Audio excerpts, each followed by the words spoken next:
MBBS in just 16 lakhs. Kyrgyzstan, Central America, Russia, Georgia. Orbit Global Education. నమస్కారం, welcome to I dream. ధర్మ మార్గం with Vijitha కార్యక్రమానికి స్వాగతం.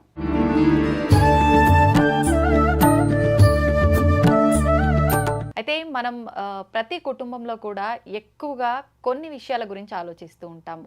అయితే ధనం గురించి అయితే ఏంటి, ఆరోగ్యం గురించి అయితే ఏంటి, ముఖ్యంగా వీటికి మించి ఇంకొక విషయం గురించి ఎక్కువగా ఆలోచిస్తుంటాం. అదేంటి అంటే ప్రతి తల్లిదండ్రులు కూడా వాళ్ళ పిల్లల భవిష్యత్తు గురించి, వాళ్ళు వృద్ధిలోకి రావాలని, వాళ్ళ చదువు గురించి, వాళ్ళకు మంచి చెడులు నేర్పే విధానం గురించి, వీటన్నింటిపైన ఎక్కువగా ఆలోచిస్తూ ఉంటాము.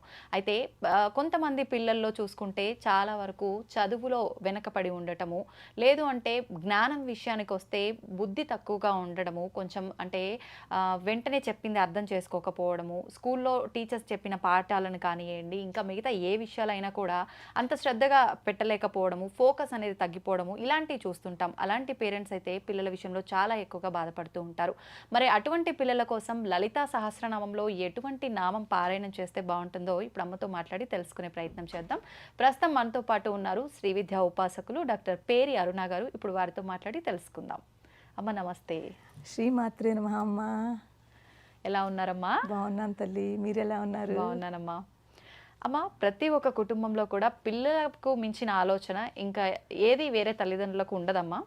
అయితే ఎక్కువ ఫోకస్ అంతా మనం సంపాదించాలి, ఉద్యోగం చేయాలి, లేదు వ్యాపారం చేయాలి, ఎన్ని రకాల విషయాలు ఉన్నా కూడా పిల్లల పైన ఫోకస్ అనేది ఖచ్చితంగా ఉంటుంది.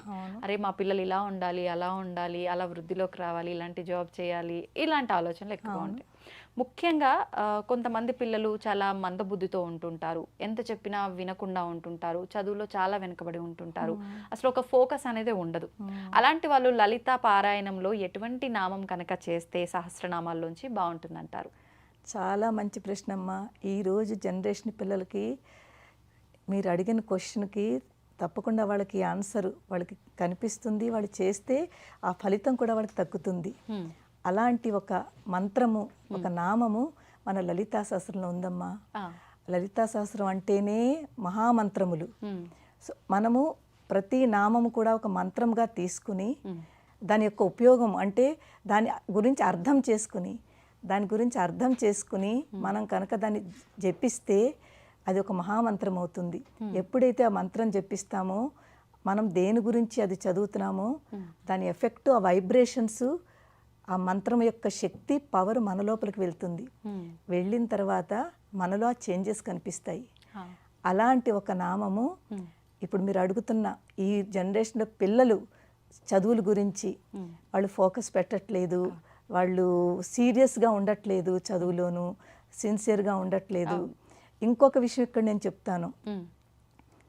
ఈ మధ్యన పిల్లల్లో బద్ధకం ఎక్కువ పెరుగుతోందమ్మా. కరెక్ట్ అమ్మా. ఇవన్నీ పక్కన పెట్టినా చదువుకోకపోవడం ఇవన్నీ, కానీ బద్ధకం అనేది చాలా ఎక్కువ ఉంటుంది. లేజీనెస్. వాళ్ళు ఎంత ప్రతి పనికి కూడా చాలా లేజీగా ఫీల్ అవుతున్నారు. అరే ఇప్పుడు చెయ్యాలా, తర్వాత చేద్దాంలే అనే ఆలోచన ఎక్కువగా కనిపిస్తుంది. ఈవెన్ మార్నింగ్ లేచినప్పటి నుంచి కూడా వాళ్ళది ఎవరి పనులు వాళ్ళు చేసుకుని, నేను స్కూల్కి వెళ్ళాలి, నా టైం నేను మెయింటైన్ చేసుకోవాలి, నా పనులు నేను చేసుకోవాలి, దాంట్లో కూడా వాళ్ళు చాలా లేజీగా ఉంటున్నారు. సో అలాంటి వాళ్ళందరికీ కూడానమ్మా ఎంత గొప్ప ఒక మహామంత్రం లాంటి శ్లోకము లలితా సహస్రంలో ఉంది. ముందు దాన్ని చెప్తాను, దాని తర్వాత అది పఠిస్తే ఏంటవుతుందని కూడా చెప్తాను. శుద్ధ విద్యాంకురాకార ద్విజ పంక్తి ద్వయోజ్వల కర్పూర వీటి కామోద సమాకర్ష దిగంతర. ఇది శ్లోకము, 10వ శ్లోకము లలితా శాస్త్రంలో. ఇక్కడ ఏమిటి వర్ణిస్తున్నారు? అమ్మవారి యొక్క దంతములు. శుద్ధ విద్యాం కురాకార ద్విజ పంక్తి ద్వయోజ్వల. అమ్మవారి యొక్క పళ్ళు పై వరుస కింద వరుస రెండింటినీ కూడా ఇక్కడ వర్ణిస్తున్నారు. శుద్ధ విద్య అంటే, విద్య అంటే తెలుసు కదా మనకి, అది ఎడ్యుకేషన్ అనుకోండి, జ్ఞానము. ఇక్కడ మనం ఏం అర్థం చేసుకోవాలి? జ్ఞానము. ఇది మహాబ్రహ్మ జ్ఞానం అన్నమాట. అమ్మవారు నోరు అంటే, అమ్మవారి యొక్క పళ్ళ వరస అంటే జ్ఞానం అంతా కూడా అమ్మవారికి నోట్లోనే ఉంది. ఎప్పుడైతే మనము ఈ నామాన్ని పఠిస్తామో, ఎలాంటి బద్ధకస్తులైనా, ఎలాంటి ఫోకస్ పెట్టలేని పిల్లలైనా, దానిని భక్తితోటి లేదు, మనం మన గురించి అవును. మనం బాగుండాలి, మనం మంచి పై లెవెల్లోకి వెళ్ళాలి, మన స్కూల్లో అవనండి, కాలేజీలో అవనండి, ఎక్కడైనా సరే మంచిగా ఉండాలి అనుకుని ప్రతి వాళ్ళు అనుకుంటారు కానీ చెయ్యరు కదా, అదే మెయిన్. అలా అనుకున్న వాళ్ళకి ఈ శ్లోకం కనుక పఠిస్తే అది కూడా ఇప్పుడు నేను చెప్తున్నాను కాబట్టి వాళ్ళు తప్పకుండా ఇది వాళ్ళు ఒక మంత్రం కింద తీసుకుని జపించి అది ఒక్కరోజు చేసేస్తే కాదమ్మా, మినిమం 11 టైమ్స్, అలాగే 21 డేస్, మినిమం 11 టైమ్స్ 21 డేస్ ఇదే కనుక చేస్తే వాళ్ళల్లో కాస్త ఆ బద్ధకము, తర్వాత ఏమో ఆ తక్కువ ఫోకస్ ఉండి రెస్ట్లెస్గా ఉంటారు, అవన్నీ తగ్గుతాయి నెమ్మదిగా. జ్ఞానం అంటే ఏమిటి? మనకి ఏదైతే మనకి తెలియదో దాన్ని తెలుసుకోవడమే జ్ఞానము. తో వాళ్ళు ఫోకస్ ఎందుకు పెట్టట్లేదంటే మేబీ వాళ్ళకి ఆ ఇంట్రెస్ట్ ఆ సబ్జెక్ట్ మీద కానీ ఆ టాపిక్ మీద కానీ ఇంట్రెస్ట్ లేదనుకోండి, వాళ్ళు దాన్ని కొంచెం డైవర్ట్ చేసేసుకుంటూ ఉంటారు. ఎక్కువ మంది పిల్లలు ఇక్కడే ఇటు అటు అవుతూ ఉంటారు. వాళ్ళకి ఇంట్రెస్ట్ ఉన్న దాని మీద ఎక్కువ ఫోకస్ పెడుతూ ఉంటారు.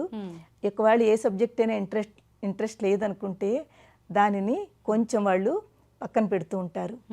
ఎప్పుడైతే మనం ఇది చేస్తామో ఈ మంత్రం యొక్క పవరు మన లోపలికి వెళ్ళి మన జ్ఞానాన్ని పెంచి మన మైండ్ని క్లియర్ చేస్తుంది, యాక్టివేట్ చేస్తుంది. చూడండి, మన బాడీలో ఉన్న సెల్స్ అన్నీ కూడా ధ్యానం ఎందుకు చేస్తాము, యోగా ఎందుకు చేస్తాము, మన లోపల ఉన్న బాడీలో ఉన్న మన ఈ సెల్స్ అన్నీ కూడా యాక్టివేట్ అవుతాయి. అందుకే ఈ చక్రాల గురించి అవి కూడా మనం చెప్పుకుంటూ ఉంటాము. యాక్టివేట్ అవ్వాలి అంటే ఈ మంత్ర మహిమ మనం మళ్ళీ మీరు చదివింది నాకు పనికిరామంటే అంత పనికిరాదు. నా గురించి నేను చేసుకుంటే అది ఎక్కువ ఎఫెక్ట్ ఉంటుంది. ఎందుకంటే నేను చదువుకున్నది నేను వింటున్నాను, విని నా లోపలికి వెళుతోంది, ఆ ఎనర్జీ లోపలికి వెళుతోంది. వెళ్ళిన తర్వాత మనకి ఏదో ఒక చక్కటి చేంజ్ మనకు అనిపిస్తుంది లేదు నిజమే మనం చెయ్యాలి. అప్పటి వరకు అంత ఇంట్రెస్ట్ చూపించిన వాళ్ళు నెమ్మదిగా వాళ్ళ థింకింగ్ చేంజ్ అవుతుంది, వాళ్ళ థాట్స్ చేంజ్ అవుతాయి. ఎప్పుడైతే థాట్ చేంజ్ అయిందో వాళ్ళల్లో మెల్లిగా ఫోకస్ పెరుగుతుంది. కొంచెం బద్ధకంగా ఉన్నవాళ్ళు మళ్ళీ కొంచెం యాక్టివ్గా ఉండడం మొదలు పెడతారు. ఇవన్నీ జరుగుతాయమ్మా. ఎందుకంటే శుద్ధ విద్యాంకురాకారంటే అమ్మవారు జ్ఞానశక్తి, అందుకే ఇచ్ఛాశక్తి, జ్ఞానశక్తి, క్రియాశక్తి అన్నారు. ఆవిడ మహాజ్ఞానము. ఆవిడి ఇంత ఈ శ్లోకం ద్వారా అమ్మవారి జ్ఞానాన్ని మనం తలుచుకుంటే ఆ జ్ఞానం మనకు అమ్మవారు ఇస్తుంది. అంత పవరు ఈ నామంలో ఉంది. తో ఇవేమీ చిన్నపిల్లలే కాదు, పెద్దవాళ్ళందరికీ కూడా, మనందరినీ కూడా అన్నీ తెలుసుని అనుకుంటాం మనం. ప్రతిదీ నాకు తెలుసునని ఏదైతే అనుకుంటామో నిజం చెప్పాలంటే అంతా తెలియదు, కానీ ఒక భావనలో ఉండిపోతాము. కానీ ఎంత తెలుసున్నా ఇంకా తెలుసుకోవాలి, ఇంకొంచెం డీప్గా తెలుసుకుందాం అని ఆ క్యూరియాసిటీ ఉండాలి. పిల్లల్లో ఈ క్యూరియాసిటీ ఉండట్లేదమ్మా ఇప్పుడు. వాళ్ళకి ఈ గూగుల్, ఈ సెర్చ్లు ఇవన్నీ వచ్చిన తర్వాత టెంపరీ అంత అప్పటికప్పుడేది, దాని తర్వాత గుర్తుండదు. గుర్తుంటది వాళ్ళకి, జ్ఞాపక శక్తి ఉండదు. కానీ జ్ఞాపక శక్తి కావాలి అంటేనమ్మా కాస్త స్పిరిచువల్లో ఉండి మంత్రాలు ఇలాంటివి పట్టిస్తే మన లోపల అది ఎప్పటికీ ఉండిపోతుంది. ఇప్పుడు మీరు చెప్పిన ఈ మంత్రం వల్ల జ్ఞాపక శక్తి కూడా పెరుగుతుందమ్మా? పెరుగుతుంది. ఎందుకంటే మహావిద్య, జ్ఞాన విద్య, అమ్మవారు ఆ జ్ఞానశక్తి మనకి ఇస్తుంది. ఎంతో మందికి నేను ఈ మంత్రం ఇచ్చానమ్మా. రీసెంట్లీ నేను మెడికల్ స్టూడెంట్స్కి ఇచ్చాను. మెడికల్లో చదువుతున్నారు, పాపం 2 సార్లు 3 సార్లు అటెంప్ట్ చేశారు, అవ్వలేదు వాళ్ళది. ఎవరి ద్వారానో నాకు కాంటాక్ట్ చేశారు. తో చాలా ఎఫెక్టు 2-3 ఇయర్స్ నుంచి అవని పిల్లలకి ఇప్పుడు అయింది, క్లియర్ చేశారు వాళ్ళు. నమ్ముతారు, నమ్మకం పెట్టుకోవాలి, తప్పకుండా అవుతుందమ్మా. ఎలా అవుతుందో దానికి కూడా చెప్పాను కదా. ఇది ఒక మహామంత్రము. మనం చదివినప్పుడు కాస్త శ్రద్ధగా, అంటే ఇటు అటు తిరుగుతూ అలా కాకుండా ఒక చోట కూర్చుని 1 minute 2 minutes పడుతుందమ్మా. 11 times ఒక్క నామాన్ని చదవడానికి 11 times చదవడానికి 2 minutes కంటే ఎక్కువ పట్టదు. ఆ 2 minutes మీరు ఒక శ్రద్ధతో కూర్చుని, భక్తితో కూర్చుని చేస్తే ఆ పవరు, ఆ ఎనర్జీ ఏదైతే ఉందో మంత్రంలో లోపలికి వెళుతుంది. లోపలికి వెళ్ళి మనకి ఎక్కడ యాక్టివ్ చేయాలో యాక్టివ్ చేస్తుంది, మన బ్రెయిన్ యాక్టివ్ చేస్తుంది. తప్పకుండా జరుగుతుంది. ఎంతో మంది ఎగ్జాంపుల్స్ ఉన్నాయమ్మా. తో ఈవెన్ నా రామాయణం నేర్చుకుంటున్నప్పుడు ఒక పిల్లాడు ఉన్నాడు ఒరిస్సాలో, చాలా పేరెంట్స్ అయితే ఇంకా వాళ్ళు ఫెడప్ అయిపోయారు. అస్సలు ఏమీ రాదమ్మా, మొద్దమ్మ, వాళ్ళే అన్నారు వాళ్ళ పిల్లాడిని, మొద్దమ్మ ఈ పిల్లాడు ఏమీ చేయట్లేదమ్మా అని. నేనన్నాను పర్వాలేదండి, కొంచెం టైం ఇవ్వండి, అవుతుందని ఇలాగ ఈ శ్లోకం ఇచ్చిన తర్వాత ఆ పిల్లాడు ఇప్పుడు చాలా బాగున్నాడు. ఎంత కాలానికి మార్పు వచ్చిందమ్మా కొంచెం పిల్లల్లో? వాళ్ళకు నేను చెప్పాను, ఒక 2-3 months మీరు చేయించండి. అలా మీరు ఒక 10 రోజుల్లో 20 రోజుల్లో అయిపోయేది కాదు. ఇప్పటి వరకు జరిగింది 10 రోజుల్లో అయిపోవాలని ఎలా అనుకుంటారు? స్పూన్ ఫీడింగ్ కూడా ఎక్కువైపోయింది ఇప్పుడు ఈ రోజుల్లో. ఏదైనా కావాలి ఇన్స్టెంట్ అనమాట. ఇప్పుడు నేను చేస్తున్నానంటే రేపే నాకు రిజల్ట్ వచ్చేయాలి, అది కూడా కోరుకోకూడదమ్మా. మనం రిజల్ట్ గురించి కూడా ఆలోచించద్దు. మనం ఏం చేయాలి, మన పని మనం చేద్దాము. రిజల్ట్ వస్తుందా రాదా అని ఆలోచించి మొదలు పెడితే మీకు నిజంగా రిజల్ట్ కనిపించదు. రిజల్ట్ పట్టించుకోకండి, రావడం వస్తుంది, కానీ రిజల్ట్ ఎప్పుడు వస్తుంది దాని వెనకాల మీరు పడ్డారు అంటే నిజంగా మీకు మీ ఫోకస్ ఎక్కడుంది? రిజల్ట్ మీద. శ్లోకం మీద తక్కువ ఉంది, మంత్రం మీద తక్కువ ఉంది, రిజల్ట్ మీద ఎక్కువ ఉంది. అప్పుడు మీకు రిజల్ట్ కనిపించదు. రిజల్ట్ మీ ఫోకస్ పెట్టకండి, మీరు చేసే దాని మీద ఫోకస్ పెట్టండి, కంపల్సరీగా అవుతుందమ్మా. ఏ సమయంలో అయినా చేసుకోవచ్చమ్మా మన ఇష్టం ఉన్నప్పుడు. శుద్ధ విద్యాంకురాకార ద్విజ పంక్తి ద్వయోజ్వలాయై నమః, లాస్ట్ లో యై నమః అదొక్కటి. ఏ శ్లోకాన్ని ఏ మంత్రానికైనా ఇది యై నమః యాడ్ చేసుకోవాలి.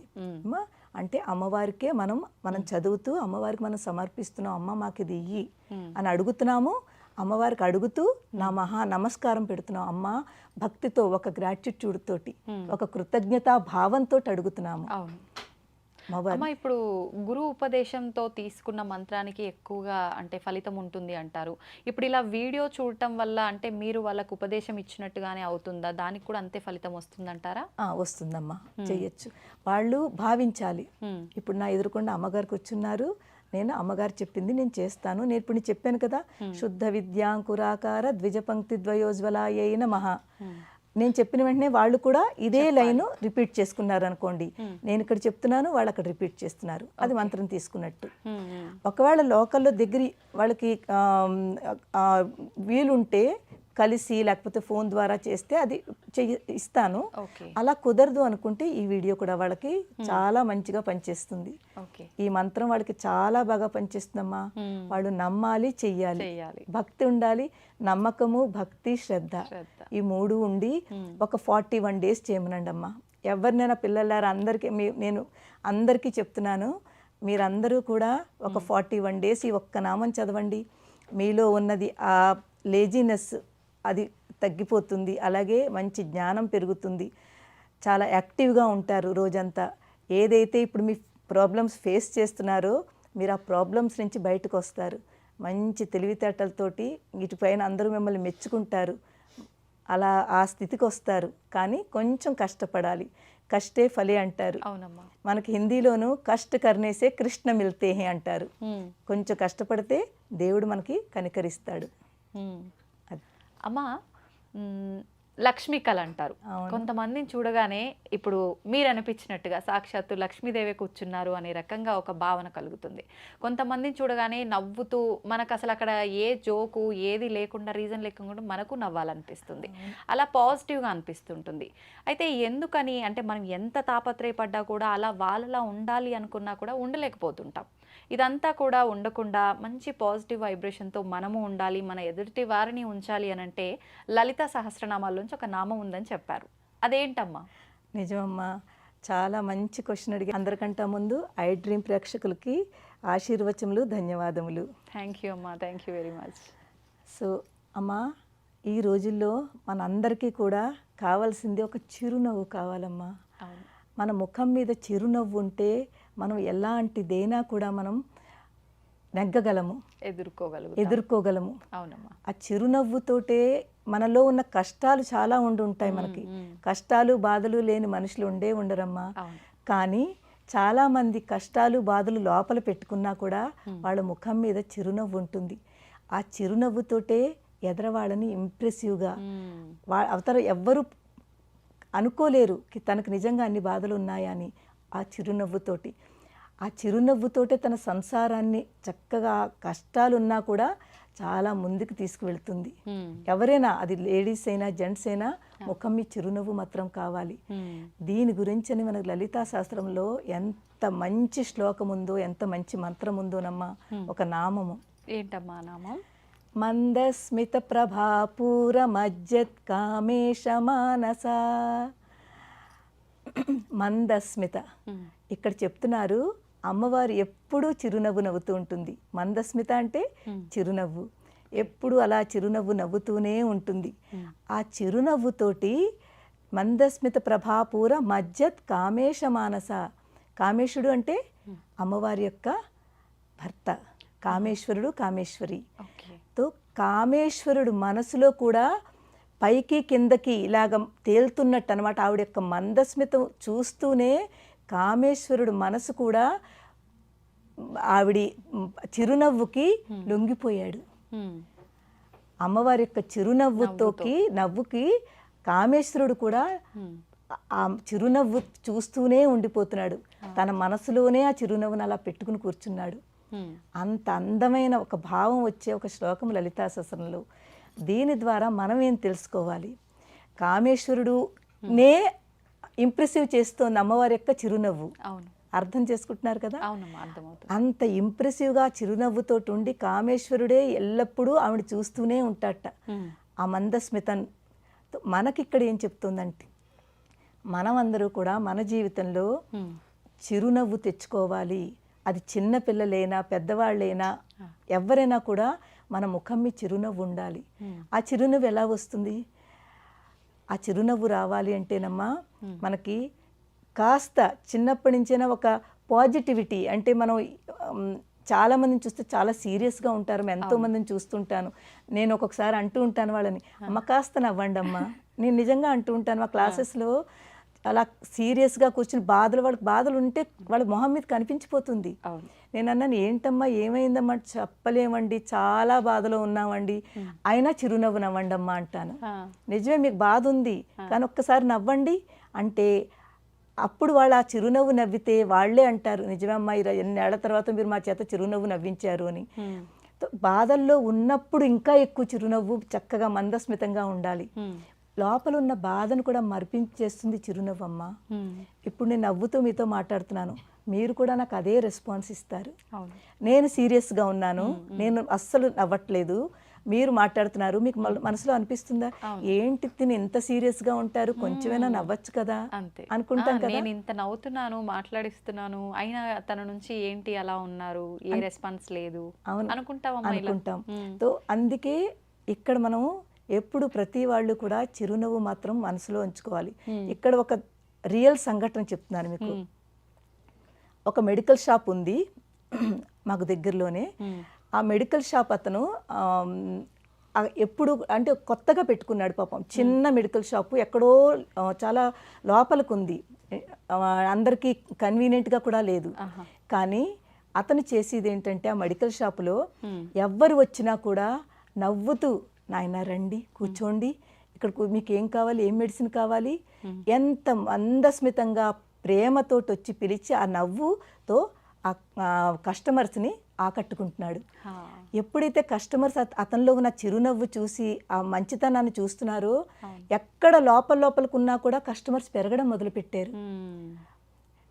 అప్పుడు అందరూ అంటారట, మేమందరం దూరం అని చూడట్లేదు, డిస్టెన్స్ అని మాకు డబ్బు అవుతుందని కూడా కాదు, కానీ అతనిలో ఉన్న చిరునవ్వు, అతనిలో ఉన్న ప్రేమ భావన, దానివల్లను దూరమైనా కూడా మేము అక్కడికి వెళ్తున్నామని. దేనివల్ల అతను ఆకట్టుకున్నాడు? తన చిరునవ్వుతోటి. ఇదేనమ్మా ప్రతి మనిషిలోనూ, పిల్లల్లో కూడా ఈ చిరునవ్వు ఉందనుకోండి, దేనినైనా వాళ్ళు గెలవగలరు. ఎలాంటి కష్ట పరిస్థితినైనా కూడా వాళ్ళు దాన్ని దాటగలరు. అమ్మ, వయసుతో సంబంధం లేకుండా ఎవరైనా, అంటే ఎన్ని బాధలు ఉన్నా సరే మేము పాజిటివ్గా ఉండాలి అనుకునే వాళ్ళు ప్రతి ఒక్కరి మంత్రం చేసుకోవచ్చా అమ్మ? తప్పకుండా అందరూ చేసుకోవచ్చు. చిన్న పిల్లల దగ్గర నుంచి ఎవరికైతే మాటలు వస్తాయో, మందస్మిత ప్రభాపూర మజ్జత్ కామేశ మానస యై నమః, లాస్ట్లో యై నమః.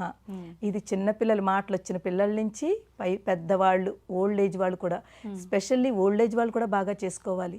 ఎందుకంటే వాళ్ళకి పాపం హెల్త్ ఇష్యూస్ వచ్చి వాళ్ళు చిరాకుల్లో ఉంటారు, చాలా వాళ్ళ బాధల్లోనే ఉండిపోతూ ఉంటారు, ముఖంలో చిరునవ్వే రాదు.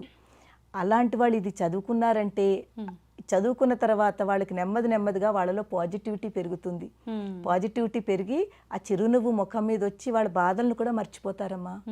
ఎంతో మంది డిసీజెస్లు ఉన్నవాళ్ళు, ఈవెన్ నాకు సాధకులు ఉన్నవాళ్ళు క్యాన్సర్ పేషెంట్స్ ఉన్నారు. నేను ఇప్పుడే రీసెంట్లీ కలిశాను. నేను వాళ్ళకి అదే చెప్పాను, మీ ముఖం మీ చిరునవ్వు ఉంచుకోండి, మీ లోపల ఎంత పెద్ద ప్రాబ్లం ఉన్నది కూడా మీరు మర్చిపోతారు. ఆ చిరునవ్వు మిమ్మల్ని అన్నీ మర్చిపోయేటట్లు చేస్తుంది, మీలో పాజిటివిటీ తీసుకొస్తుంది.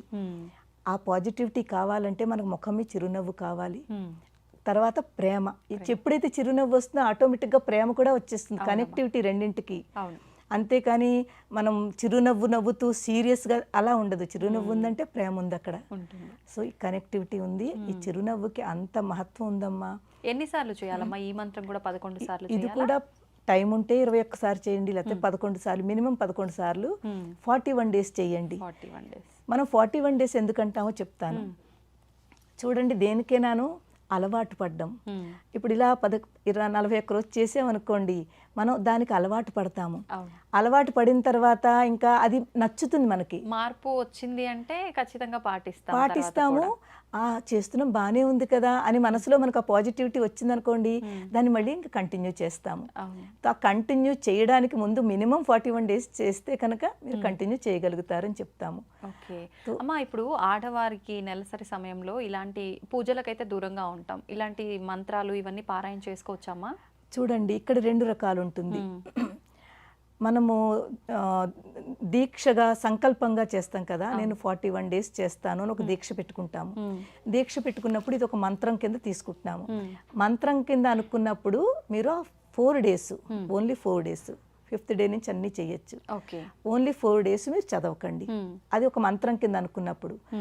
కానీ ఒక్కొక్కసారి ఏంటవుతుందంటేనమ్మా, కొంతమందికి అలవాటైపోయి అది వచ్చేస్తూ ఉంటుంది, ఇన్బిల్ట్ అంటే లోపల అలాగా వచ్చేస్తూనే ఉంటుంది. ఏం తప్పు లేదు, మీ మనసులో మీకు అది అనిపిస్తుంది, చదవాలని అనిపిస్తుంటే మీరు పైకి చదవకండి, లోపలే అది వస్తుంటే చదువుకోండి, మనసులో చదువుకోండి, దానికి ఏం ప్రాబ్లం లేదు. మనసులో అనుకున్న దానికి ఏ ప్రాబ్లము లేదు. పైకి చదవకండి, దాని ప్రొనౌన్సియేషన్ పైకి చేయకండి. ఓకే అమ్మ, ఇప్పుడు చాలా మంది మాంసాహారం తినే అలవాటు ఉన్న వాళ్ళు ఉంటారు. ఆదివారం వచ్చిందంటే చాలా మంది నాన్ వెజ్ తింటూ ఉంటారు. మరి ఒకవేళ అలా తిన్న తర్వాత కూడా ఈ మంత్రం చేసుకోవచ్చు అంటారా పారాయణ? మనము అంత స్ట్రిక్ట్ గా పెట్టుకుంటే కుదరదమ్మా, మనం అలా చెప్పకూడదు కూడా ఎవరికి. వాళ్ళ భోజనం వాళ్ళదే, మన ఇదే, దానికి రెండింటికి లింక్ పెట్టుకుంటే మంచిది కాదమ్మా. అలా అని భోజనం చెయ్యొద్దంటే వాళ్ళకి బాధ అనిపిస్తుంది, అలవాటు కదమ్మా, పాపం వాళ్ళు మానుకోలేరు ఒక్కసారి. అప్పుడు ఇవైనా వదిలిపెడతారు కానీ భోజనం మాత్రం. సో అందు గురించి దానికి దీనికి లింక్ పెట్టద్దు. ఈ మంత్రమే, మీ భోజనమే. అమ్మ, ఈ మంత్రము అనుకుంటాము, మంత్రాలేను, కానీ ఈ రోజుల్లో ఈ జనరేషన్ పిల్లలకి ఈ మంత్రం యొక్క మహిమ వాళ్ళని అర్థం చేసుకోవాలి. వాళ్ళు కొంచెం పెద్దవాళ్ళు లాంటి వాళ్ళు అర్థమవుతుంది, కానీ ఈ పిల్లల్లో ఏంటి ఒక్క లైన్ చదివితే ఏమిటి వచ్చేస్తుంది, ఈ డౌట్ ఈ రోజులు ఈ స్పెషల్లీ కాలేజ్ గోయింగ్ పిల్లలకి, స్కూల్ పిల్లలకి వాళ్ళకి ఎక్స్ప్లెయిన్ చేయడం చాలా కష్టం అవుతుంది. ఏంటి ఒక్క లైన్ చదివితే మనకు ఆ పాజిటివిటీ వచ్చేస్తుందా, అది వచ్చేస్తుందా? వాళ్ళకి నేను చెప్పేది ఏంటంటేనమ్మా, చూడండి, మనకి ఏబిసిడీలు రాదు, ఏమీ రాదు, 3 years బేబీలని. కానీ మనకు ఒక టీచర్ ద్వారా ఏ ఉంది, బి ఉంది, సి ఉంది అని చదివితే మనం బ్రెయిన్లో పెట్టుకున్నామా? ఈ రోజు ఆ ఏబిసిడీలతోటైనా వర్డ్స్ చదువుతున్నాం, సెంటెన్స్ చదువుతున్నాం, మాట్లాడుతున్నాము. అసలు ఏబిసిడీలు ఏమిటి, అది ఏమి పనికిరాదని ఎలా అంటాము? అనం కదా. అలాగే ఇది కూడా సేమ్ అంతేనమ్మా. ఈ మంత్రాలు అన్నది వేదం నుంచి వచ్చింది. ఇవన్నీ బ్రహ్మాండ పురాణం, లలితా సహస్రం అంతా కూడా బ్రహ్మాండ పురాణం నుంచి వచ్చింది. బ్రహ్మాండ పురాణంలో ఈ లలితా సహస్రాలకి నామాలకి అంత విశిష్టత చెప్పారు. ఇది మహామంత్రస్య అని చెప్పారు. అందు గురించి వాళ్ళు నమ్మాలమ్మా. నమ్మకం అనేది చాలా ఇంపార్టెంట్. నిజంగానే జరుగుతుంది అని ఒక నమ్మకం పెట్టుకుని కనుక వాళ్ళు దీన్ని ఒక మంత్రం కింద చేస్తే తప్పకుండా వాళ్ళకి రిజల్ట్ కనిపిస్తుంది. ఎంతో మందికి కనిపించింది, వాళ్ళకి కూడా కనిపిస్తుంది. చెయ్యాలి, నమ్మకం ఉండాలి, నమ్మకం, భక్తి, పేషెన్స్ ఉండాలి. అంటే ఇన్స్టెంట్ గా ఇప్పుడే చదివాలి కాకుండా కాస్త ఓపిక ఉండాలి, నమ్మకం ఉండాలి, వస్తుంది. అమ్మ, చాలా మందిలో ఆడవారికైనా కానివ్వండి, మగవారికైనా కానివ్వండి, వివాహ సమయం దాటిపోయినా సరే వివాహం అవ్వకపోవడము, ఒకవేళ వివాహం అయినా సరే ఆ దాంపత్యం అనేది సజావుగా లేకపోవటము, రకరకాల ఇబ్బందులు అయితే చూస్తున్నామమ్మ భార్యాభర్తల మధ్య కూడా. అలాంటివి లేకుండా ఉండాలి అంటే లలితా సహస్రనామంలోంచి ఏ నామం పారాయణం చేస్తే బాగుంటుంది? అవునమ్మా, చాలా మంచిది. నిజంగానే మన లలితా శాస్త్రంలో ప్రతి నామము కూడా ఒక రెమెడీ అమ్మా. ప్రతి దానికి ఒక రెమెడీ మన లలితా శాస్త్రంలోనే కనిపిస్తూ ఉంటుంది. ఎప్పుడైతే మనం దాన్ని పట్టుకుంటామో మనకి దాంట్లో ఫలితం కూడా కనిపిస్తుంది. అలాంటిది ఇప్పుడు మీరు అడిగిన క్వశ్చన్ కూడా ఈ జనరేషన్లో ఈ వివాహంతో సంబంధించిన చాలా చాలా ప్రాబ్లమ్స్ నడుస్తున్నాయి. ఒకటి పెళ్ళి అవ్వకపోవడం కూడా, కొంచెం లేట్ మ్యారేజెస్, దానికి ప్లస్ మ్యారేజెస్ అయినా కూడా వాళ్ళల్లో సరైన దాంపత్య జీవితం లేకపోవడం, ఇది చాలా జరుగుతున్నాయి. సో దీనికి కారణము ఏమిటా అంటే మన ఒకటి ఎక్స్పెక్టేషన్స్, మెయిన్ కారణం ఎక్స్పెక్టేషన్స్. కరెక్ట్ అమ్మా. అది మగపిల్లాడు అవనండి, ఆడపిల్ల అవనండి, వాళ్ళకి ఎలా కావాలో అలాగే కనుక దొరకకపోతే వాళ్ళు వెనకాల వెయిట్ చేస్తున్నారు, వస్తారని. దానివల్ల ఏంటవుతుంది? లేట్ మ్యారేజెస్ అవుతున్నాయి. First expectation. లేట్ మ్యారేజెస్ అవుతున్నప్పుడు అప్పుడు కాంప్రమైజ్ అవుతున్నారు. ఇంకా చూశారు ఒక అప్పుడు ముందు ఏదైతే వద్దు ఇది కాదు అని అనుకున్నామో, ఆ లేట్ మ్యారేజ్ వచ్చేసరికి అప్పుడు చూద్దాం పర్వాలేదులే ఆ లెవెల్కి వస్తారు. అప్పటికి ఆల్రెడీ లేట్ అయిపోతుంది. అప్పుడు కొంచెం కాంప్రమైజ్ చేసిన దాంట్లోకి వస్తారు. అలాంటప్పుడు వాళ్ళది ఒకళ్ళకొకళ్ళు సరిగ్గా అర్థం చేసుకుని వాళ్ళ ఆ బంధం కనుక సరిగ్గా లేకపోతే అక్కడే మనకి ఈ డైవర్స్లు, విడాకులు ఇలాంటివన్నీ స్టార్ట్ అవుతాయి. వాళ్ళిద్దరి మధ్యన ఆ బంధం సరిగ్గా లేకపోయేసరికి. ఇందులో ఒక్కళ్ళని మనం అనడానికి లేదు, ఓన్లీ ఆడపిల్ల తప్ప మగపిల్లాడు తప్ప అని కాదు. Understanding, main understanding. వివాహ బంధము అంటే పవిత్ర బంధము, ఇద్దరు మనసులు కలిసే పవిత్ర బంధము. ఓన్లీ మనసులు కాదు, ఇద్దరు కుటుంబాలు కలిసే పవిత్ర బంధము, ఇద్దరు కుటుంబాలను కలుపుతుంది. అలాంటి పవిత్ర బంధంలో ఒకటి కావాలి, అండర్స్టాండింగ్. ఒక్కళ్ళే చేసుకుంటూ వెళ్ళిపోయి ఒకళ్ళే అర్థం చేసుకుంటూ ఎలాగైనా పర్లేదు నేను ఇలాగే ఉంటాను అలాగే ఉంటాను అనుకుంటే కుదరదు. అవతల వాళ్ళ సపోర్ట్ కూడా కావాలి.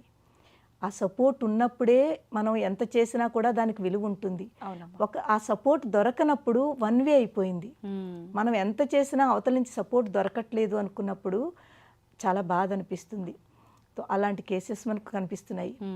ఇప్పుడు ముందు మనం వివాహం గురించి, వివాహం లేట్గా అవుతున్నా ఒకవేళ మాకు మంచి పిల్లాడు కావాలి అంటే ప్రతి తల్లి తండ్రి, ఆడపిల్ల తండ్రి మంచి పిల్లాడు వస్తే పావులు మా అమ్మాయి చక్కగా అక్కడికి వెళ్ళిన తర్వాత మా ఇంట్లో ఎలా ఉందో అలా ఉండాలి, బాగా చూసుకుని పిల్లాడు కావాలి, మంచి అత్తమామలు కావాలి, వాళ్ళందరూ కోరిక ప్రతి తల్లి తండ్రికి ఉంటుంది. అది సహజం అమ్మ, ఉండాలి కూడా, ఉంటుంది కూడాను ఉంటుంది. కానీ అక్కడ ఎక్స్పెక్టేషన్ కూడా మరీ ఎక్కువ ఉండకూడదు. ఇప్పుడు ఓవర్ ఎక్స్పెక్టేషన్ అయిపోతుంది. ఆ లెవెల్లో ఉంటేనేమో మా పిల్లని ఇస్తాము అన్న లెవెల్కి వెళ్ళిపోతే అక్కడ కష్టం వస్తుంది. ఇప్పుడు ఆడపిల్లలు తక్కువైపోయారు, మగపిల్లలు ఎక్కువైపోయారు. చాలా మంది ఇప్పుడు మగపిల్లలు ఎంతమందో అలాగా ఆడపిల్లలు ఎక్కడా అని వెతుకుతున్నారు. సో ఆ పరిస్థితికి వచ్చేసాం మనము. సో అలాంటప్పుడు లలితా శాస్త్రంలో ఒక నామం ఉంది, కామేశబద్ధ మాంగళ్య సూత్ర శోభిత కంధర. అంటే కామేశ్వరుడు ఎవరు? అమ్మవారి యొక్క భర్త. ఆయన మంగళసూత్రము అమ్మవారి మెడలో కట్టారు. కామేశ్వరుడు అమ్మవారి మెడలో మంగళసూత్రం కట్టారు. ఎప్పుడైతే అమ్మవారి మెడలో మంగళసూత్రం కట్టారో అమ్మవారి మెడ కోటి సూర్యులాగా మెడంతా కూడా కాంతివంతంగా మెరిసిపోతోంది. ఎందుకుట? ఆ మంగళప్రదమైన మంగళసూత్రము ఆవిడ మెడలో కామేశ్వరుడు కట్టిన మంగళసూత్రం యొక్క దాని యొక్క కాంతి, దాని యొక్క మంగళప్రదము శుభప్రదమైన మంగళసూత్రం యొక్క కాంతి అమ్మవారి మెడంతా కూడా చాలా మంగళప్రదంగా కనిపిస్తోంది, కాంతివంతంగా కనిపిస్తోంది. ఇక్కడ ఇద్దరికి ప్రేమ కూడా కనిపిస్తోంది. ఆయన కట్టినంత ప్రేమతో కట్టిన మంగళసూత్రము, ఆ మంగళసూత్రం యొక్క బంధము అమ్మవారిని అయ్యవారిని ఆ పవిత్ర బంధంలో కల్పిస్తోంది. ఇద్దరిని కూడా పవిత్ర బంధం, ఇక్కడ బంధం ఎలా ఉండాలన్నది చూపిస్తోంది మనకి. ఆ మంగళసూత్రం అంటే ఒక మంగళసూత్రం కాదు, అది ఇద్దరు మనసులను కలిపే ఒక చక్కటి పవిత్ర బంధము. ఈ బంధం ఎప్పుడైతే ఒకళ్ళకొకళ్ళు కనిపిస్తోందో అదే ఈ మంగళసూత్రం యొక్క విశిష్టత. అందుకే మనం మంగళసూత్రానికి అంత ఇంపార్టెన్స్ ఇస్తాము. స్పెషల్లీ మన ఆడవాళ్ళము పెళ్ళయింది అంటే అంతా కూడా మన సర్వస్వము మంగళసూత్రము. మనం భర్త బాగుంటే అంతా బాగున్నట్టే కదమ్మా, ఆయన బాగుండాలనే కదా కోరుకుంటాము. తో ఈ మంగళసూత్రానికి మనం అంత పవిత్రంగా చూస్తాము. కానీ ఇప్పుడు మంగళసూత్రానికి కొంచెం అందరూ కూడా ఆ పవిత్రత తగ్గించారు. అది వేరే టాపిక్ అనుకోండి, ఇప్పుడు అక్కడికి వెళ్ళొద్దు మనం. అవునమ్మా. కానీ ఇక్కడ మనం తెలుసుకోవాల్సింది ఏంటంటే ఈ మంగళసూత్రం అనేది ఓన్లీ మంగళసూత్రము ఒక తాడు అనుకోకుండా ఇద్దరిని కలుపుతోంది, రెండు కుటుంబాలను కలుపుతోంది, రెండు మనసులను కలుపుతోంది, ఒక పవిత్ర బంధంగా ఉంటుంది. దానిని ఆడపిల్లైనా మగపిల్లాడైనా మేము దాన్ని నిభాయించాలంటే, హిందీలో అంటాం కదా, ఎలా ఉండాలో అన్నది ఈ మంగళసూత్రం మనకి చెప్తుంది. అందుకే 3 ముళ్ళు వేస్తారు. దానికి కూడా మరి ఒక టాపిక్ అది, 3 ముళ్ళు ఎందుకు వేస్తారు అనేది ఒక పెద్ద టాపిక్. సో ఎప్పుడైతే ఈ పవిత్ర బంధం మీరు ఇలా ఉండాలి, పెళ్ళైన తర్వాత ఒకళ్ళు ఇద్దరు వేరు వేరు ప్లేసెస్ నుంచి వచ్చారు, చాలా చేంజెస్ ఉంటాయి థాట్స్లో, ఆలోచనలో. మీ ఆలోచన వేరుండొచ్చు, తన ఆలోచన వేరుండొచ్చును. ఒక్కసారిగా ఇద్దరిది కలవాలని లేదు. కానీ ఎప్పుడు కలుస్తాయి? కొంచెం మాట మీరు వాళ్ళది వింటే, వాళ్ళు మీ మాట వింటే, ఎక్కడో అక్కడ మనం కాంప్రమైజ్ అవ్వాలి, అర్థం చేసుకోవాలి. అర్థం చేసుకుంటేనే ఇద్దరు కలుస్తారు. స్టార్టింగ్లోనే ఈ ప్రాబ్లమ్స్ వస్తాయి. ముందులోనే కొంచెం అలవాటు చేసుకుని పర్వాలేదని కాస్త మనం విని ముందుకు వెళ్ళామా మన లైఫ్ చాలా బాగుంటుంది. కానీ స్టార్టింగ్లోనే అర్థం చేసుకోకుండా మనం క్లాషెస్ పెట్టుకున్నామా అది ఇంకో వేకి తీసుకెళ్తుంది. తో ఈ శ్లోకం ఏదైతే ఉందో, కామేశబద్ధ మాంగళ్య సూత్ర శోభిత కంధరాయై నమః, ఈ శ్లోకం కనుక మ్యారేజెస్ అవని వాళ్ళు, అది లేట్ మ్యారేజ్ అయినా, మంచి పిల్లాడు అంటే మంచి అల్లుడు రావాలని, లేకపోతే మంచి కోడలు రావాలని, ఇక్కడ అమ్మవారు కోడల రూపంలో అనుకుందాము, ఆ శివుడు కామేశ్వరుడు అల్లుడు రూపంలో. సో అలాంటి వాళ్ళు రావాలి. పార్వతీ పరమేశ్వరులను ఎందుకంటామమ్మా? వాళ్ళని ప్రతి చోట ఎగ్జాంపుల్గా తీసుకుంటాము. పార్వతీ పరమేశ్వరులా ఉండాలి అని దీవిస్తాం కూడాను. సో వాళ్ళని ఎందుకంటాము అంటే వాళ్ళు ఎప్పుడూ కూడా ఒకళ్ళకొకళ్ళు చాలా అండర్స్టాండింగ్లో ఉంటారు, ఒకళ్ళకొకళ్ళు అర్థం చేసుకుంటారు. అలాంటి వాళ్ళు రావాలని ప్రతి తల్లి తండ్రి అనుకుంటారు. కాబట్టి మన పిల్లలకి మంచి సంబంధం రావాలని, అలాగే ఎవరైతే పెళ్ళి అవ్వాలో, ఆడపిల్లైనా మగపిల్లాడైనా, వాళ్ళు మాకు ఒక మంచి అర్ధాంగిని రావాలి, మంచి భార్య రావాలని మగపిల్లాడు, మంచి భర్త రావాలని ఆడపిల్ల అనుకుని ఈ శ్లోకాన్ని కనుక 11 సార్లు 41 రోజు ముందు చేయమనండి. అలాగ ఎప్పటి వరకు మళ్ళీ మ్యారేజ్ ఫిక్స్ అవ్వదు అంతవరకు అలా కంటిన్యూ చేస్తే ఎక్కడో అక్కడ ఎప్పుడో అప్పుడు ఆ అమ్మవారు ఒక మంచి భర్త కావాలంటే భర్త, అలాగే భార్య కావాలంటే భార్య, ఎక్కడో అక్కడ కనెక్ట్ చేస్తుంది. ఇప్పుడు పిల్లల తరఫున పేరెంట్స్ చేసినా సరిపోతుందమ్మా? యాక్చువల్లీ ఇక్కడ ఏంటంటేనమ్మా, ఇప్పుడు ఎవరికి మ్యారేజ్ అవ్వాలో వాళ్ళు చేస్తేనే ఆ ఎఫెక్ట్ ఎక్కువ ఉంటుంది. ఓకే. అంటే ఇంక ఈ రోజుల్లో పిల్లలు వినరమ్మా. ఎంతో మంది నేను ఇస్తానా అమ్మ, మా అమ్మాయి ఇది చెయ్యదమ్మా, దాని తరఫు నుంచి నేను చెయ్యనా అని అడుగుతారు. ఒక 20-25% ఎఫెక్ట్ ఉంటుంది. కానీ 100% ఎఫెక్ట్ ఉండాలంటే ఎవరి మ్యారేజో వాళ్ళే చేస్తే మంచిది, వాళ్ళ గురించి వాళ్ళు చదివితే మంచిది. సో అప్పుడు వాళ్ళకి ఎఫెక్ట్ ఉంటుంది. అది కూడా భక్తితో చదవాలి. అంటే అక్కడ కూడా మీరు నాకు మ్యారేజ్ చెయ్యి అని కాకుండా ఒక్కసారి మీరు ప్రార్థించండి, చెయ్యండి. 100% ఎక్స్పెక్టేషన్ తోటి మీరు కాదు. అప్పుడు కూడా మీరు ఈ శ్లోకం మీద తక్కువ, మీరు కావాల్సిన కోరిక మీద ఎక్కువగా మీరు చూపిస్తున్నారు ఫోకస్. మీ ఫోకస్ అంతా దీని మీద పెట్టండి. ఎప్పుడైతే ఇది మంత్రంగా మీరు లోపలికి తీసుకుంటారో ఆ వైబ్రేషన్స్ మీ థాట్స్నే మారుస్తుంది. అంటే చెప్పాను కదా, చాలా ఎక్స్పెక్టేషన్ ఉందనుకోండి, వాడికి వచ్చి తగ్గుతారు, పర్వాలేదు బాగానే ఉన్నారు కదా చెయ్యొచ్చును, ఆ లెవెల్కి వస్తారు. అలాగే అందుకే కదా అవ్వట్లేదమ్మా, అవును. ఎక్కువ హై ఎక్స్పెక్టేషన్ పెట్టుకున్న Correct మూలంగానే అవ్వట్లేదు. ఆడపిల్లవాళ్ళైనా మగపిల్లవాళ్ళైనా కొంచెం తగ్గుతారు, పర్వాలేదు బాగుంది కదా చేద్దాము, ఆ లెవెల్కి వస్తారు. ఆ థాట్స్ మారుస్తుంది అనమాట ఈ మంత్రాలు. ఇప్పుడు పిల్లల కన్నా కూడా పేరెంట్స్కి ఎక్కువ ఎక్స్పెక్టేషన్స్ ఉంటున్నాయమ్మా. మేమిచ్చే మా అమ్మాయి వెళ్ళే ఇంట్లో అలా అంత ఆస్తి ఉండాలి, ఇంత ఆస్తి ఉండాలి, లేదంటే అక్కడ ఉండాలి, ఇక్కడ ఉండాలి, ఇలాంటివి ఎక్కువైపోవడం వల్లనే ఇంకా ఇబ్బందులు. నిజంగానేనమ్మా, ఈవెన్ పేరెంట్స్ కూడా నేను అదే అనుకుంటుంటాను చెప్పదలుచుకున్నది, ఈ అమ్మ జాతకములు ఒకటి, ఎక్స్పెక్టేషన్ ఒకటి, ఒక లిమిట్ వరకు పర్లేదు, కానీ మరీ దాన్ని క్రాస్ చేసి మాకు ఇలా ఉంటేనే ఇస్తామని అంత ఆ ఎక్స్పెక్టేషన్ పెట్టుకుంటే చాలా కష్టం అవుతుందమ్మా. ఎందుకంటే పెళ్ళి అయిన తర్వాత కొన్నిసార్లు అయితే మనకి తెలియదు కూడా, పైకి చూసేసరికి అంతా బాగుంది అనిపిస్తుంది, లోపల ఏముందో మనకి ఏం తెలుస్తుంది చెప్పండి? ఎవ్వరికి మనం చెప్పలేము. మనం పైకి చూసి ఒకవేళ చాలా కోటీశ్వరుడు అనుకోండి, వాడి దగ్గర ₹1,00,00,000 ఉన్నాయి, కోటీశ్వరుడు, డబ్బులు ఉన్నాయి, అన్నీ ఉంది, మీరు ఆ డబ్బు చూసి ఇచ్చి పిల్లాడు బాగోకపోతే ఏం చేస్తారు? అది మనం అందు గురించి అలాంటి ఎక్స్పెక్టేషన్, అంత ఉన్న వాళ్ళకే ఇస్తాము, అంత సాలరీ వచ్చిన వాళ్ళకే ఇస్తాము, అంత ప్యాకేజ్ ఉన్న వాళ్ళకే ఇస్తాము అని పెట్టుకుంటాం కదా, అది కొంచెం మార్చుకోవాలి. తర్వాత ఏమో ఒకటి కొంచెం ఎక్స్పెక్టేషను దాన్ని తగ్గించుకోండి. రెండోది కొంచెం ఓపెన్ అప్గా ఉండాలమ్మా. ఓపెన్ అప్ అంటే ఏంటంటే ఈ కాస్ట్ అనేది, తర్వాత ఏమోను ఇవన్నీ కూడాను ఇలాగే ఉంటే చేస్తాము, మా కాస్ట్ అయితేనే చేస్తాము, రెండో వాళ్ళకి ఇవ్వము అనుకుంటూ ఉంటారు కదా, అక్కడ కూడా లేట్ అవుతున్నాయి మ్యారేజెస్. వాళ్ళ కాస్ట్లో వాళ్ళకి అస్సలు దొరకట్లేదు. అలా అని చెప్పి ఇంటర్ కాస్ట్ మ్యారేజ్ అని కాదు, కొంచెం అంటే మనలో నేను లెవెల్స్ ఉంటాయి. ఇప్పుడు మా శాఖలో మాకు ఇది హై లెవెల్, వాళ్ళకే చెయ్యాలి అని కొంతమంది అనుకుంటారు.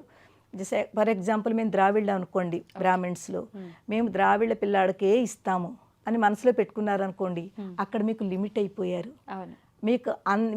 మీకు ఏది దొరకాలో అంత గమ్ముని ఈజీగా దొరకరు. అదే కనుక బ్రాహ్మణులు ఉంటే చాలు అనుకున్నారు అనుకోండి, అప్పుడు మీకు ఇంకా ఎక్కువ కొంచెం ఓపెన్ అవుతాయి, ఎక్కువ మంది ఉంటారు. ఇలాగనమాట.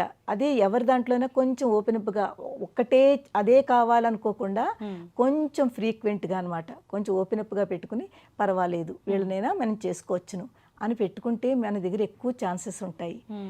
ఉంటే త్వరగా అవడానికి మనకి ఛాన్స్ ఎక్కువ ఉంటుంది. ఆ లిమిటేషన్ పెట్టుకున్నాం అనుకోండి చాలా టైం పడుతుంది, ఆ టైం మూలంగానే లేట్ మ్యారేజెస్ అవుతున్నాయి. ఇంకా పెళ్లి చేసుకోవాలన్న ఇంట్రెస్ట్ వీళ్ళకి పోతుంది, సంబంధాలు చూసే ఆలోచన వాళ్ళకి తగ్గిపోతుంది, బాధ పెరిగిపోతుంది అందరికి. ఇక్కడ ఇంకొక విషయం అమ్మా, నేను ఆడపిల్లల పరంగా చెప్తున్నాను. పాపం ఆడపిల్లలందరూ కూడా పేరెంట్స్ ఎప్పుడు పిల్లలకు మంచి చేయాలని చూస్తారు. ఒకవేళ ఇప్పుడు చూడండి, నేను లవ్ మ్యారేజ్ కూడా ఇప్పుడు ఎగెన్స్ట్ కాదు, నాకు చాలా చాలా మంచిది అనిపిస్తుంది. పాపం ఆ పిల్ల నచ్చుకుంది, పిల్లాడు నచ్చుకున్నాడు, చేసుకున్నారు, ఎంతో మంది చాలా హ్యాపీగా ఉన్నారమ్మా. నేను ఎంకరేజ్ చేస్తాను, నేను డిస్కరేజ్ చెయ్యను, మంచిదే చేసుకోండి, కానీ ఒకళ్ళు తెలుసుకుని చేసుకున్న తర్వాత మీరు ఎంత కష్టాలు ఏదైనా కూడా మీరే దాన్ని సాల్వ్ చేసుకోండి. ఎందుకంటే మీ అంతటి మీరు అనుకుని చేసుకుంటున్నారు. పాపం పేరెంట్స్ మీకు సపోర్ట్ చేశారు, అయ్యో పోన్లే పిల్లలు కదా ఇష్టపడ్డారని సపోర్ట్ చేశారు. అలా చేసిన తర్వాత కూడా మీరు మళ్ళీ బాధలు పడి కష్టపడి ఇప్పుడు అప్పుడు పేరెంట్స్ చేతిలో ఏమీ ఉండదు. అలా కాకుండా మీరు అలా చేసుకుంటే కష్టమైనా నష్టమైనా జాగ్రత్తగా ఉండండి. అది కాకుండా మ్యారేజ్ అవ్వలేదనుకోండి, పేరెంట్స్ మంచి సంబంధాలు తీసుకొస్తున్నారు, కానీ ఈ మధ్యన ఎందుకో ఆడపిల్లలు చెప్పాను కదా, వాళ్ళకి ఎలా కావాలో అలాగే కావాలని కూర్చుంటున్నారు, చేసుకోవట్లేదు. అంత కాకుండా కనీసం అయ్యో పాపం ఒకసారి తీసుకొచ్చారు కదా, ఒకసారి కొంతమంది అయితే మాట్లాడడానికి కూడా రెడీ లేరమ్మా. మాకు తెలిసిన వాళ్ళలో పాపం పేరెంట్స్ ఎంత మంచి పిల్లల్ని తీసుకొస్తున్నారో, ఒకసారి చూసి మాట్లాడితే కదా తెలుస్తుంది వాళ్ళు ఎలా ఉంటే వాళ్ళు అని. జస్ట్ ఫోటో చూసేస్తే ఏం తెలుస్తుంది చెప్పండి? ఇప్పుడు అలా ఉన్నారు, ఈ ఫోటో లేదు బాగోలేదు అంటే ఫోటోని చూసి వాళ్ళు డిసైడ్ అయిపోతున్నారు బాగుంది బాగోలేదని. అలా కాదమ్మా, కనీసం ఒక్కసారి ఎవరు ఏమిటి ఫ్యామిలీ పోనీసారి మాట్లాడదాము, మాట్లాడి అప్పుడు కూడా బాగోలేదంటే మనం రిజెక్ట్ చేసినా బాగుంటుంది. తో కనీసం ఈ ఆడపిల్లలు పెద్దవాళ్ళు ఏదో మనకు మంచిగా తీసుకొస్తున్నారని పేరెంట్స్ మాట వింటే బాగుంటుందమ్మా, వాళ్ళు చాలా హ్యాపీగా ఉంటారు. అది వినమని నాకు అనిపిస్తూ ఉంటుంది. కొంతమంది పిల్లలు పాపం పెద్దవాళ్ళు నాకు చాలామంది చెప్పుకుంటూ ఉంటారు, ఏం చేయమమ్మా మా పిల్లలు మా మాట వింటలేదమ్మా, చూడండి అప్పుడే 3 ఏళ్ళ చూస్తున్నాం ఇప్పటివరకు అవ్వటం లేదు, అప్పుడే ఏజ్ పెరిగిపోతుంది అని పేరెంట్స్ నా దగ్గర బాధపడుతూ ఉంటారు. నేను అలాంటి వాళ్ళకి చెప్పేది కనీసం కాస్త పేరెంట్స్ మాట వినండి. ఏది తెచ్చినా ముందు జస్ట్ ఒకసారి మాట్లాడుకోండి. ఇద్దరు ఫ్యామిలీలు కలిసి కూర్చుని పిల్లాడు అందరూ కూర్చుని ఒకసారి మాట్లాడుకోండి. మాట్లాడుకోవడంలో ఏం పెళ్ళి అయిపోదు కదమ్మా. నేను చెప్పేది అదే, ఒక్కసారి 2 సార్లు మాట్లాడుకోవడంలో మ్యారేజ్ అయిపోదు కదా. కనీసం తెలుస్తాయి, అర్థమవుతుంది వాళ్ళు ఎలాంటి వాళ్ళు, మన ఎలాంటి వాళ్ళు, మనకు సూట్ అవుతుందా అవదా. సో మాట్లాడుకోకుండానే దగ్గరికి వెళ్లకుండానే ఒక ఫోటో చూసి బాగోలేదనుకోవడం మంచిది కాదు. అది నేను ఇప్పుడు చెప్పి ఆడపిల్లలకి రూపం చూసి డిసైడ్ అవుతున్నారు. రూపమే అన్ని ఇంపార్టెంట్ కాదమ్మా. మనసు నిజం చెప్పాలంటే పై బాహ్య శరీరం అందము కాస్త వరకు పర్వాలేదు, కానీ ఈ లోపల ఉన్న మనసు అది కూడా చూడాలి. నిజంగా చాలా మంది పేరెంట్స్ చాలా మంచి వాళ్ళు ఉంటారు, కానీ అది ఎలా తెలుస్తుంది మంచి వాళ్ళని? ఒక 2-3 టైమ్స్ మీరు కలవండి, మాట్లాడండి, టైం ఇవ్వండి. పేరెంట్స్ కూడా పిల్లలకి టైం ఇచ్చి కలవండి, మాట్లాడుకోండి. అలాగే పిల్లలు ఓకే అమ్మ ఒకసారి కలుస్తాం, మాట్లాడతాము, మీ మాట వింటాము అనండి. ఆ పేరెంట్స్ ఎంత ఆనందపడిపోతారంటే అయ్యో నా పిల్ల ఇలా అందా అని ఎంత ఆనందపడిపోతారు. అలాగా ఆ పిల్లలు ఉంటే పేరెంట్స్ కనిపిస్తుంది మా పిల్లలు మా మాట వింటున్నారు, కనీసం వాళ్ళు మమ్మల్ని అర్థం చేసుకుంటున్నారు అని. ఈ మధ్యన పేరెంట్స్ చాలా డౌన్గా ఉన్నారమ్మా ఈ విషయాల్లో. ఏమీ చేయలేకపోతున్నారు. తర్వాత ఏంటంటే పెద్ద వయసు వచ్చిన తర్వాత పిల్లలు పేరెంట్స్ మాట వింటలేదు, కానీ పేరెంట్స్ పిల్లల మాట వినవలసి వస్తుంది. తప్పట్లేదమ్మా, ఇంకా ఆప్షన్ లేదు అక్కడ. సో అప్పుడు నాకు అనిపిస్తుంది అయ్యో కొంచెం 100% తప్పు ఒకవేళ పేరెంట్స్లో ఉందనుకోండి, పిల్లలు కూడా అనొచ్చు. నేను దానికి ఎక్సెప్ట్ చేస్తాను. ఇప్పుడు మనం ఏదైనా తప్పు చేస్తుంటే అమ్మా ఇది తప్పు అమ్మా అంటే అయ్యో నిజమేనమ్మా నువ్వు కరెక్ట్ చెప్పావమ్మా అని తప్పకుండా వాళ్ళని ఎంకరేజ్ చేయాలి. అది మనం ఎంత పెద్దవాళ్ళు పేరెంట్స్ అయినా సరే, మనది తప్పు మనకు తెలియనప్పుడు మన పిల్ల మనకు చెప్పినప్పుడు అది ఎక్సెప్ట్ చేయాలి, ఒప్పుకోవాలి. కానీ పిల్లలు కూడా అమ్మా నువ్వు ఇలా చేస్తున్నావు కదా, ఇది వద్దమ్మా ఇలా అని పిల్లలు కూడా వినాలి. 2 వైపుల నుంచి కూడా చెయ్యాలి. అందు గురించి మ్యారేజెస్ విషయంలో ఎవరైతే లేట్ మ్యారేజెస్ అవ్వట్లేదని బాధపడుతున్నారో ఎవ్వరూ బాధపడకండి అమ్మా. మనకి టైం వచ్చినప్పుడు తప్పకుండా అవుతుంది, కానీ కాస్త మన తరఫు నుంచి కూడా ఒక ప్రయత్నం చేయాలి. ప్రయత్నం చేయకుండా మీరు ఏదో పై నుంచి అలా అనుకుంటే పెళ్ళి అవ్వదు. ఈ శ్లోకం వాళ్ళకి చాలా బాగా పనిచేస్తుంది. దానివల్ల మీ థాట్స్, మీ ఆలోచనలు మారుతాయి, మీకు అంత మంచి జరుగుతుంది. అందు గురించి కామేశబద్ధ మాంగళ్య సూత్రశోభిత కంధరాయైన మహా ఈ శ్లోకం మీరు వీలుంటే 41 రోజు చెయ్యండి, 11 సార్లు చదవండి. తర్వాత మీకు చాలా బాగా మంచి జరుగుతుంది. పెళ్ళైన వాళ్ళు కూడా ఈ శ్లోకం చదువుకుంటే వాళ్ళ దాంపత్య జీవితం చాలా బాగుంటుంది, అన్యోన్యంగా ఉంటారు, కలిసిమెలిసి ఉంటారు. అదమ్మా. నిజంగా మీరు చెప్పిన మాటలన్నీ కూడా అక్షర సత్యాలు అని పెద్దవాళ్ళు చెప్తుంటారు కదమ్మా, నిజంగా వాస్తవాలమ్మా. ప్రతి ఒక్కరు కూడా పేరెంట్స్ అయినా ఇప్పుడు మీరు చెప్పిన రకంగా ఉన్నవాళ్ళు ఉన్నారు, అందరూ అని చెప్పలేం, కానీ పేరెంట్స్ అలానే ఉన్నారు, పిల్లలు అలానే ఉన్నారమ్మా. ఈ వీడియో కనుక చూస్తే అందరికీ ఒక మంచి మెసేజ్ ఇచ్చినట్టే అమ్మా. ధన్యవాదాలు.